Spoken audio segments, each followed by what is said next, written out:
pas du tout avec les chiffres que j'ai. Moi, les chiffres que j'ai, c'est les deux solutions majeures aujourd'hui dans l'open source sont Magento et Drupal Ubercart. Okay. Magento, c'est environ 30 000 sites e-commerce. Drupal Ubercart, c'est environ 17 000. Les autres solutions ont pas aujourd'hui la même audience, même si elles ont effectivement des mérites à la fois techniques et...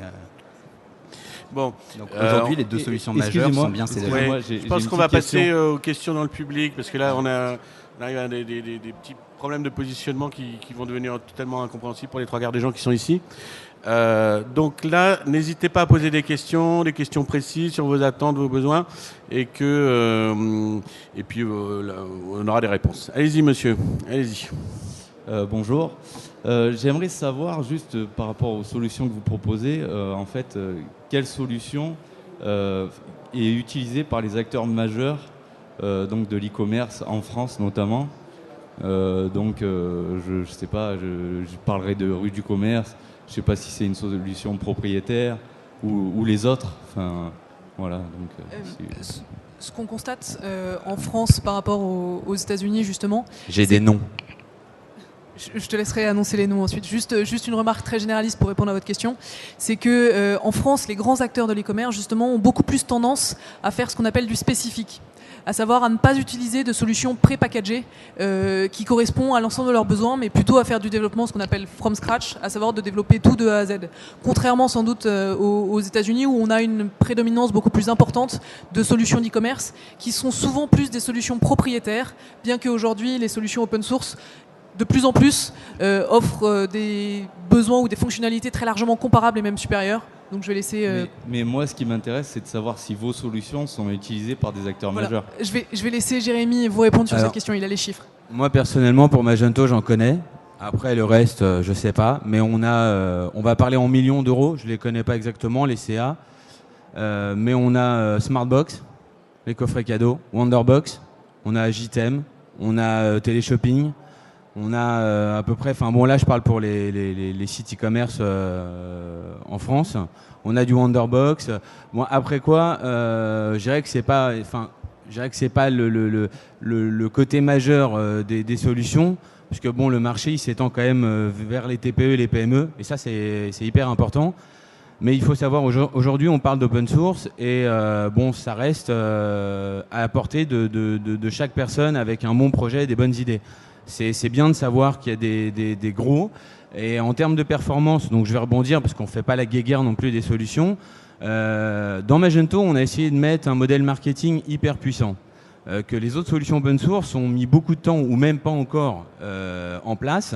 Et donc forcément, quand on veut un gros moteur derrière, ça demande d'utiliser pas mal de kérosène, quoi. Aujourd'hui, les couches Magento, moi je suis pas éditeur, mais les couches Magento ont évolué, le modèle de données a évolué, et on arrive sur des choses quand même assez correctes. Donc moi j'ai un exemple, on a travaillé pour un site de réservation en ligne, on l'héberge pour 90 € par mois, et il fait à peu près 20 000 visites par mois. Donc pour dire que petit serveur, du Magento, et ça fonctionne très bien, quoi. Et la cliente m'a appelé la semaine dernière pour me dire qu'elle avait fait 150% d'augmentation en l'espace de 6 mois. Donc je pense que pour nous c'est un pari gagné.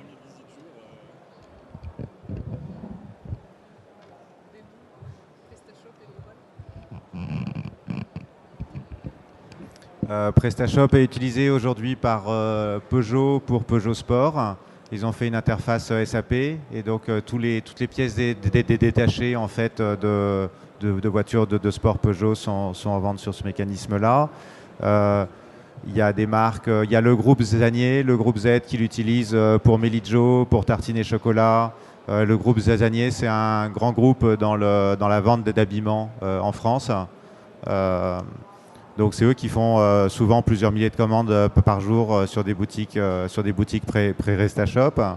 Il y a le centre Beaubourg qui utilise pré-RestaShop pour sa boutique. Il y a des marques comme la bagagerie sur les habits. Il y a des genres de places de marché comme Madeleine Market qui diffusent en exclusivité Diar, Fauchon et pas mal de marques connues. Il y a tout un tas de tailles d'entreprises qui travaillent avec PrestaShop. Et on a, pour donner quelques chiffres, nous on comptabilise à peu près un peu plus de 50 000 boutiques dans le monde qui utilisent PrestaShop. Sur ces 50 000 boutiques, il y en a plus de 30 000 qui sont actives. Parce que quand on retire les boutiques qui ne sont pas sur des adresses, sur des domaines précis ou qui ont encore, on sent qu'elles sont encore en construction. Donc on a un peu plus de 30 000 boutiques actives sur le monde.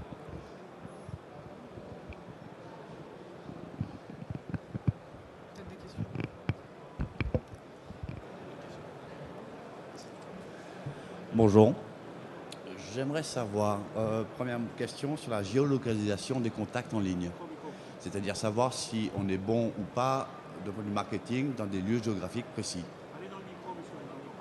On ne vous a pas entendu en fait. Vous m'entendez? Là, c'est mieux. Je voudrais savoir en ce qui concerne la géolocalisation des contacts en ligne.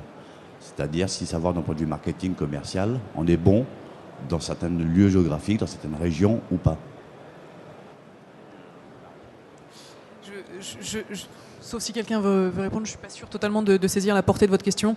Est-ce que pour vous, c'est la question de la géolocalisation depuis des magasins en dur, ou est-ce que c'est la géolocalisation de où les gens achètent depuis leur PC?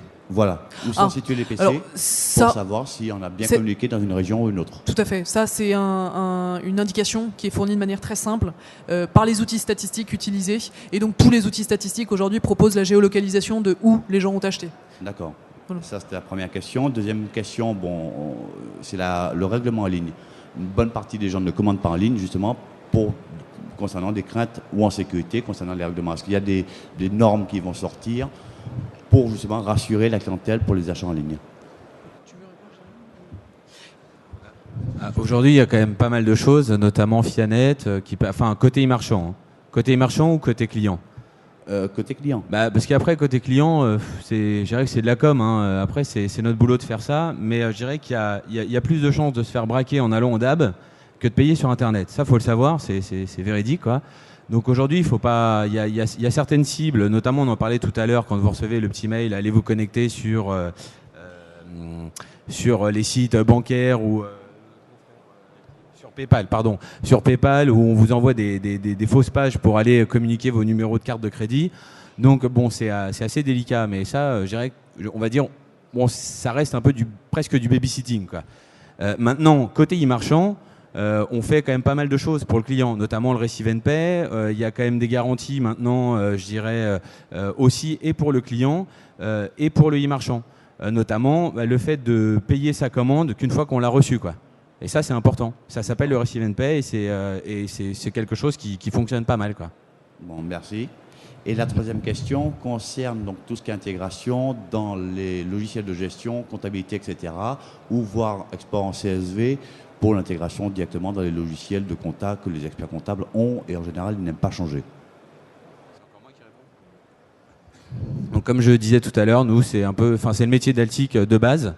Donc depuis 2004, c'est ce qu'on fait. En fait, on synchronise, on fait du matching de données en fait entre différentes solutions.